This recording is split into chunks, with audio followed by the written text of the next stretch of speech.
6th of August 25. I can't find anything to talk about at the moment, so I'll just talk on in general. And my speech tonight is the good will win long term because of the internet and the mobile phone. It's, yeah, is that a weird thing to say? But yeah, it may not be the way some people think, but I would say at the moment it's half and half. We've got good and bad. We've got a lot of bad actually. I mean, even bad things that you might not think are bad, like cracking down on free speech in places like the West. Especially, it's been sort of lauded by the left with the cancel culture thing. But then now they've been hit by it. They're hit by it on one certain issue that they're not allowed to talk about, really. So yeah, so I'm not saying this as somebody who supports the left or whatever. I mean, in general, I don't believe in the party system. I don't believe in party hampers, which is what we've got really. And a lot of time they don't even do a lot of things in their hamper and they do other things, so it doesn't really matter in a lot of ways. But yeah, no, I believe in direct democracy where we're sort of voting in referendums on each issue, that sort of thing. Get away from representative parliamentarians as much as possible because basically they either do what their leader tells them, or in a vote of conscience they just do what they themselves want to do. So I mean, in a vote of conscience, or even anything, they could ask their constituents, how should I vote on this, instead of obeying their leader. They should ask them, how can I vote on it? So I'm just generally going to talk about this. All countries should be happy and flourishing now. There's no reason why any country should not be happy and flourishing, economically successful, the people are happy. Why a lot of countries in the world aren't like that? Well, you've got to be the judge of that, really. I mean, if you look at places like Japan and Germany after World War II, Japan even got a nuclear bomb put on it, but the Japanese love America and vice versa. With they're one of the allies of the West. They're really at the root. They've been one of the most successful countries, them and Germany, since the war. So that was the last time, say, the West was having a real big fight. And since then, really, we've had, apart from a few small countries like Yugoslavia and that, but that was part of the East Europe, the USSR. So really, no country should be a place where the people don't want to stay or whatever. So if not, I mean, if you look at Japan and Germany after World War II and compare that to Iraq and Afghanistan, Libya, all those places were freed from their dictators. And then in the years afterwards, the West tried to make them democracies like the West, which seemed to be quite desirable to them in terms of where they want to live. But after 20 years, many Western soldiers, military were killed. A lot of people there died because of fighting or whatever. It just shouldn't have happened.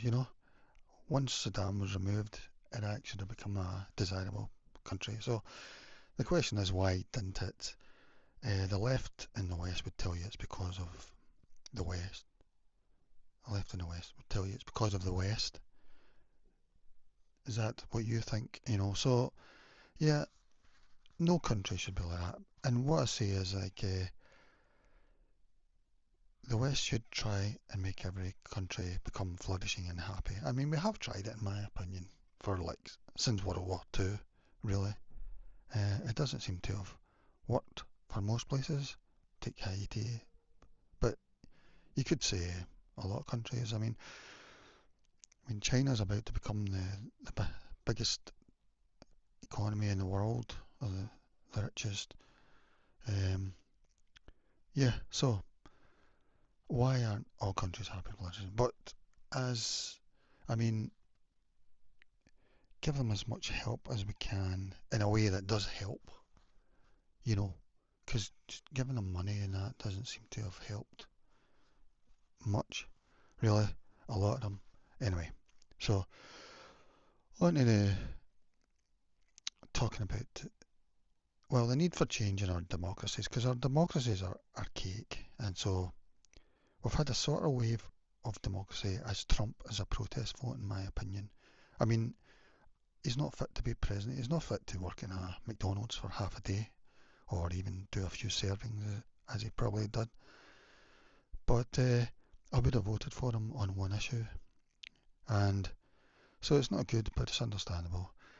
And so I'm saying that the internet's been around, say, for 30 years in terms of World Wide Web that people could actually use on dial-up back then, say 95. Personally, I got my internet about 99, I would say, or something. I think I was quite late, even.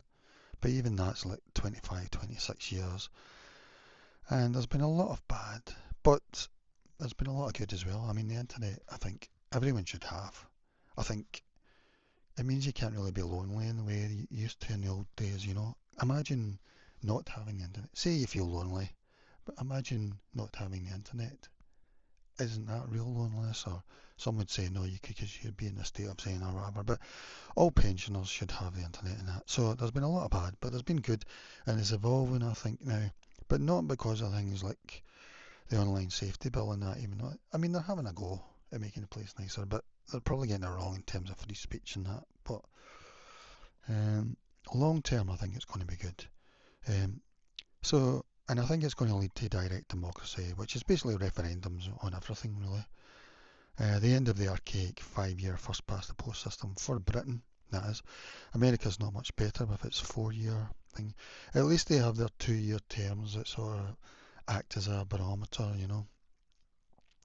We're going to have e-voting. Why we don't already, I don't know. Because compare the e-voting to online banking. Now, we've had online banking for like 20 years or something. Why have we not got e-voting? It doesn't make any sense. And we should be able to vote per issue. And what I'm talking about here, like the nice will win. Because I think long term people are going to go towards the nice. At the moment, a lot of them are going still towards ego, um, towards party hampers. But long term, I think is what most people will want. Even if, say, if you're in a class, you might have a leader and then you think, no, we want somebody else or whatever. But long term, I think the nice are going to win. Just naturally. You might say that's obvious, but I don't think it is obvious actually, because I don't think Keir Starmer's a nice person really. I think he's the only leader, British leader I can think of that I don't trust his judgment in the sense, in terms of morality even, which seems strange when you think of all the, he's a sir and he's been a leader and that, but the way he's behaved even to his own side, I think is someone that I don't trust as a leader really. Even the speech he made last August, which I thought was shocking, you know. Um, then he made a speech saying the opposite twice, but then he says he regrets his second speech. So nobody can trust him on anything, even his own side, you know, even his speech makers. So, um, the opposite of niceness, I would say, looking around the world, is ego, which is still very dominant in many countries, I would say. So, and even Trump's just based on ego. He's not based on niceness in any way. I think it's awful, really. I would vote on one issue because the Democrats were unacceptable in that. And like I say, their system's even worse than ours, I would say, like, in terms of, you know, I don't think people are going to put up with it much longer and they're going to go for direct democracy, really. So you can vote on issues rather than party hampers. Really, it's because the Americans have been so, and in Britain and in the West, really, have been so nice. They've been willing to go with our political systems. But it's getting to the point now we're not willing to go with them anymore. It's not about people, it's about policies or issues, even. So, yeah, and the other thing that's going to happen is that because of social media and that, we've got Emperor's New Clothes groups like the Patriotic Millionaires, which make it impossible for the likes of Rupert Murdoch and billionaires, etc., to fund think tanks and have the centre-right position on tax and that. I mean, the word tax should be changed. It should be social infrastructure and cohesion fund. You know, that should name something like that. I mean, they've named a lot of the welfare benefits into things, you know, like job seekers allowance and that. But they've kept the word tax, which is quite a harsh word that people have got bad things about. Even it sounds harsh as well, you know. But if you called it a social infrastructure and cohesion fund, input fund or something, you know. So things like patriotic millionaires, I don't know why the left aren't all following this. They've only got about 20,000 followers on X or Twitter, if you want to call it that. I mean, personally, I don't know why isn't every socialist following this group, and I think it's probably to do with ego of the socialists. They're more about visual things rather than the actual truth, you know. Because patriotic millionaires, Emperor's New Clothes drive a big wedge through any movement. And these are all people that get over 10 millions in assets, 10 million plus in wealth. They all want to pay 2% in tax on their wealth every year. And they say that's not enough even, but that's what they've agreed on at the moment. There's a group in the UK, the USA and Canada, and everyone should follow their X really, because it makes the centre-right position untenable really. And I'm talking about that, I'm a big admirer of Robert Law, but on this issue I've got no time for him really. But I would vote for Robert Law or whatever. I'd vote for advance and reform on one issue as a protest vote. I want the whole world to be happy and flourishing, you know, but I don't think the West, the way it's going, is going to help, because that means there'll be nowhere really. People want to live really in a way. So, and the main point is, the nice isn't the left, because really these left people, why are they all wearing face masks if they are the ultra nice? That's what they're meant to be. They're meant to be the ultra nice, and they're doing things like violence against damaging property. They're doing things like pouring paint over, you know, works of art or whatever. They're wearing masks. They're saying all cops are blah blah. Yeah, and they just seem to be. To me, it just looks like an excuse to misbehave, really, rather than win the argument. You know. So I've got no time for them at all. Why are they wearing masks at protests? They should. If you're the ultra nice, you know, if that's your message. They seem to be acting the opposite, really. You know, show by example. And yeah, things I believe in, like basic income. Yeah, I think there's a thing for that. I know Nicola Sturgeon's mentioned that. I think it's going to have its day, because that's circulating money. It circulates around, and under Thatcherism, we've become a spend economy where you spend money, people earn from it, or whatever. We used to be quite an industrial economy, but now we're really just a spend economy. You buy your Starbucks coffee or whatever, they spend the money somewhere else, circulating money. But if the wealthy have got lots of money, that's all money that's out of circulation. And so, yeah. And we're just going to be solar for all. We should all have solar roofs and stuff. We should have power banks. We should all be really mm, generating our own energy and not dependent really on the grid at all, really, apart from to give it electricity. So, and we're not going to be gas at all. That's all going to go. We're not going to be fossil fuel. We should all have electric cars like the Texas have. Yeah. So I was just throwing stuff in. What else can I talk about in this sort of way? I think the main thing is direct democracy. At the moment, you can just use your vote as a protest vote, really, I would say. I'm glad that Jeremy Corbyn's got a party coming, and it is ironic that probably his party will be the end of the Labour Party under Keir Starmer, who removed him from the party the first time that's happened to a former leader in Britain since World War One, or probably ever. That's the kind of person Keir Starmer is. So I just want to point out the nice will win, but the nice isn't always what the nice isn't the left with their face masks and hiding their faces and stuff.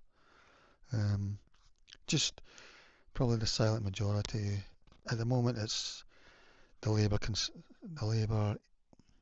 constituency is where that are going to switch to reform at the moment as a protest vote. They're all voting in council by-elections that way at the moment.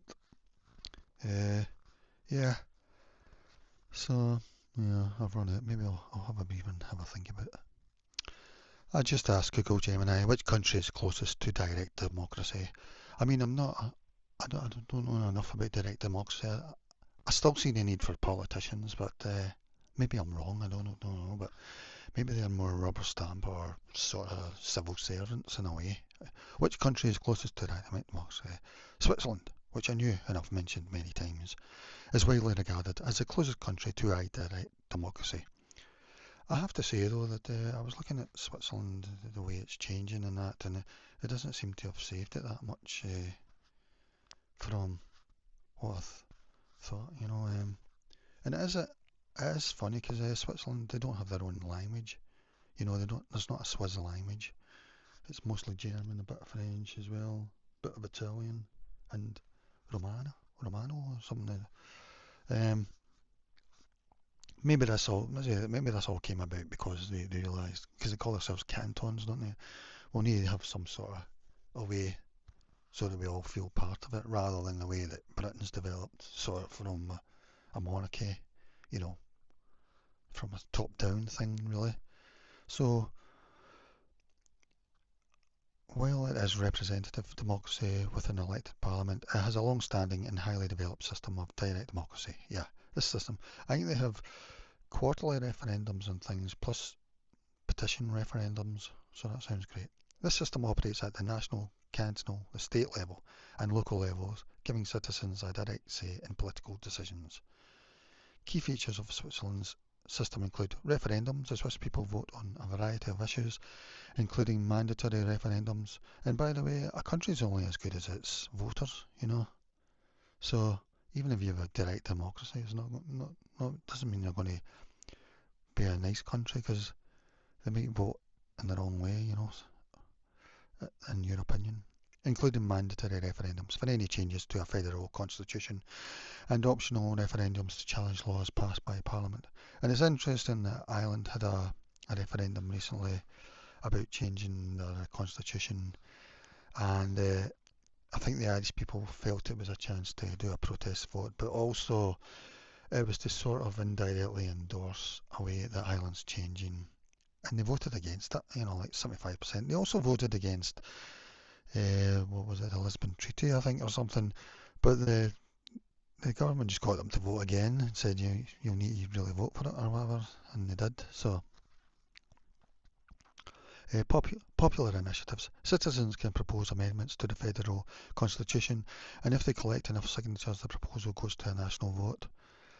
And yeah, in Britain now we've got petitions that you can do, and with that, if you get over 100,000, they can talk about it in Parliament. They have to talk about it, debate it in Parliament, which is not the same. Really, it just means they debate about it, and that's it.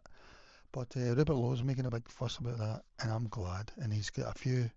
He's definitely got one through already with his Restore UK or whatever it's called.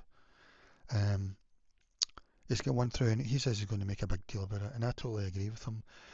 I mean, the difference is he's got the clout to get his voters to his followers to sign the petition, because that makes it awkward for the Parliament, because they don't really want these debates, but you're making it awkward for them, and that's great, really.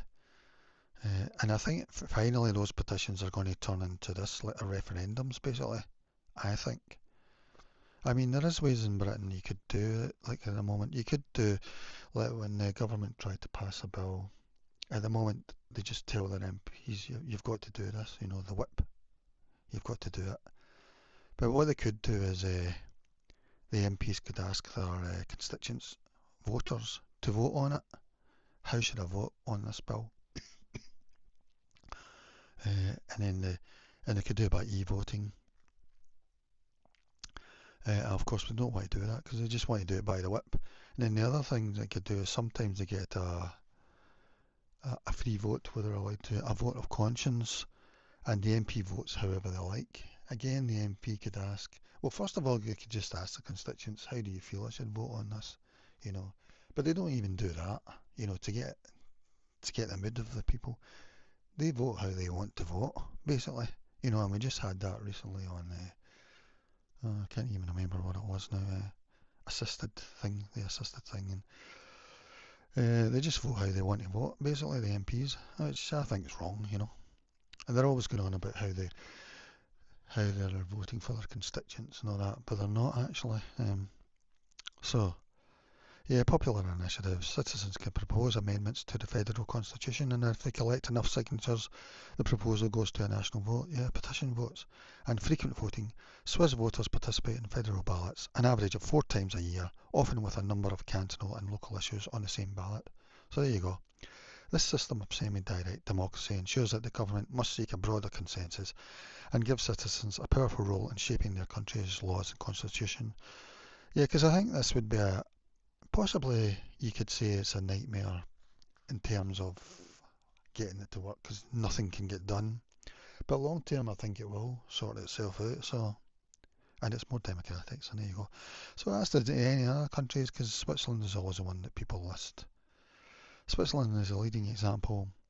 Other countries have incorporated elements of direct democracy to varying degrees, but probably not much. Uruguay, known as a model of democracy in Latin America, Uruguay has a long history of using referendums and popular initiatives. Oh well, okay then. Citizens can challenge laws passed by Parliament and even propose constitutional amendments. Liechtenstein, similar to Switzerland, Liechtenstein is a small European country with a highly developed system of direct democracy. The constitution gives citizens the right to propose and veto laws and also to vote on the abolition of the monarchy. United States, well, it has to agree that they've got different levels. Many states, particularly in the West US like California and Oregon, use initiatives and referendums frequently to enact or repeal laws and constitutional amendments. I mean, I think Arnie Schwarzenegger used it in the wrong spirit when he got himself elected. In my opinion, he used it in the wrong way. I don't know if the Democrats have done that the opposite, but yeah, that was the wrong way to use it. Arnie was just a populist vote, cause of a celeb vote, basically. Taiwan, apparently they use some stuff like that, citizens to propose and vote on laws, making it a newcomer to the field with a strong commitment to giving people a direct say in politics. Italy, yeah, the Italian constitution apparently has got an abrogative referendum, a form of direct democracy that allows citizens to repeal an existing law or parts of it if they collect enough signatures, but you've got to get over 50,000 of the 50% of voters to vote in the referendum. And what happens is the other parties tell their voters not to vote, basically. So they all get sunk. Eastern European countries. Following the end of the Cold War, a number of East Europe countries, such as Latvia and Lithuania, have incorporated elements of direct democracy, like referendums, into their political systems. Probably not enough, though. Back to this, and I think this is why Restore UK, Rupert Lewis went the Restore UK route rather than have a party. And he's looking to basically use the parliamentary system, which he says is terrible. It's even more outdated than the EU system. So, and I think he's probably totally right. And so he's using government petitions. Personally, I would say everyone should join YouGov as well and vote using that, because they have political votes all the time. Yeah. So government petitions. So Rupert's going that way to sort of influence the parliamentary system, but he's said that he wants to keep first past the post because if you can get 33%, you can get a landslide like Keir Starmer did, and really is a dictatorship for 5 years. So I don't agree with that at all. It should be proportional representation. He was the only one when he was a Reform MP that said he wanted first past the post.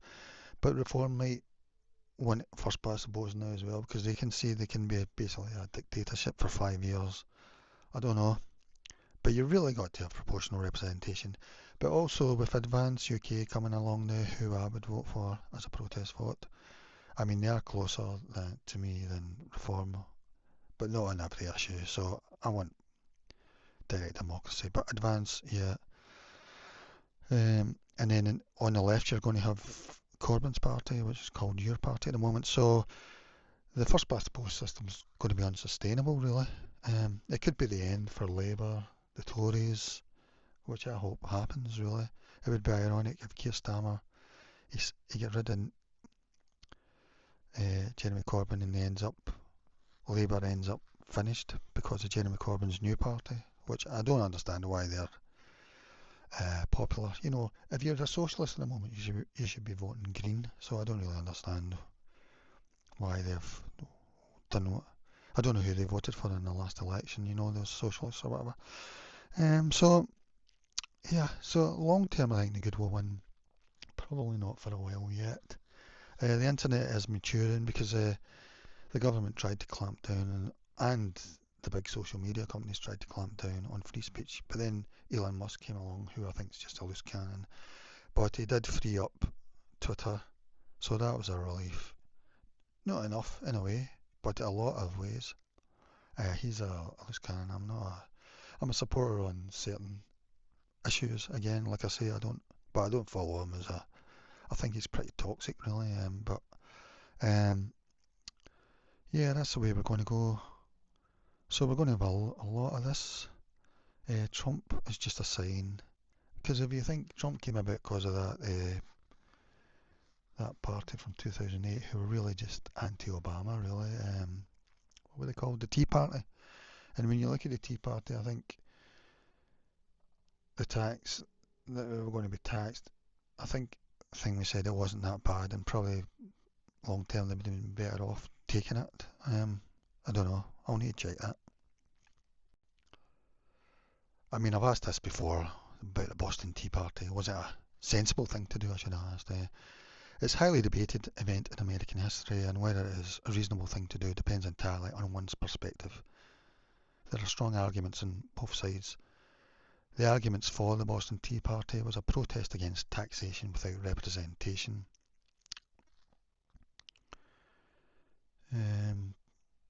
They saw this as a fundamental violation of their rights as Englishmen. They were Englishmen at the time. The Tea Act, while it lowered the price of tea, was seen as a deceptive way to force them to accept the principle of parliamentary taxation. Last resort, the colonists had tried other forms of protest, including petitions, boycotts and public demos, all of which had been largely ignored or met with further punitive measures. Targeted property damage. The Sons of Liberty, the group responsible for the Tea Party, were careful to only destroy the tea itself. They did not harm in any way the ship's crew, nor did they loot or steal any other property. Arguments against the Boston Tea Party being a reasonable act. Destruction of private property. The tea destroyed was not the property of the British government, but rather of the British East India Company. Escalation of conflict. The Boston Tea Party was a major turning point in the lead up to the American Revolution. The British government responded with the Intolerable Acts, a series of harsh laws designed to punish Massachusetts. Mob rule. This act can be seen as an example of mob rule. I was wondering if the tax was a bad thing, and I'll just ask you that. It's saying it was complex. Taxation without representation. Was this the first tax that we're going to have? I don't know. Deceptive and manipulative. It was not a new tax, but rather a way to enforce an existing one, the Townshend Act. It was designed to save the struggling British East India Company by allowing it to sell its tea directly to the colonists, bypassing colonial merchants. This lowered the price of tea, so the tea would have been cheaper, but the colonists saw it as a clever trick to get them to accept the principle of parliamentary taxation. They felt that the British government was trying to bribe them into giving up their political principles with cheap tea. And the threat to colonial merchants. The direct sale of tea by the East India Company bypassed colonial tea merchants, who were an important part of the colonial economy. This created a monopoly for the East India Company and threatened the livelihoods of many colonial traders. Arguments against the tax being a bad thing. Financial necessity. The British government had incurred significant debt from the French and Indian War, known as the 7 Years' War in Europe, and believed the colonists should help pay for the cost of their own defence. So it was to pay for the war that defended them. The tea tax, along with others, was a way to raise revenue to pay for the British soldiers stationed in the colonies. Cheaper tea for the colonists. The Tea Act actually lowered the price of tea for the colonists, as it eliminated the middleman, the colonial merchants, and the additional taxes they imposed. From a purely economic standpoint, the colonists were getting a better deal on their tea. Many British officials and some colonists could not understand why people would protest a measure that saved them money. Assertion of parliamentary authority. From the British perspective, Parliament was a supreme legislative body of the Empire and had the right to pass laws and impose taxes on all subjects, regardless of where they lived. The British government viewed the colonial protests as a dangerous challenge to their authority and stability. So, there you go. Anyway, I'm just looking at, how appearances end up. But I think long term people are actually going to go with the nice things, but they're going to vote on issue to issue. So that's my main thing that I would be saying. Alright, that's about it. Really, it's time to relax and unwind. You feel calm, you feel relaxed, you're taking in all this excellent information.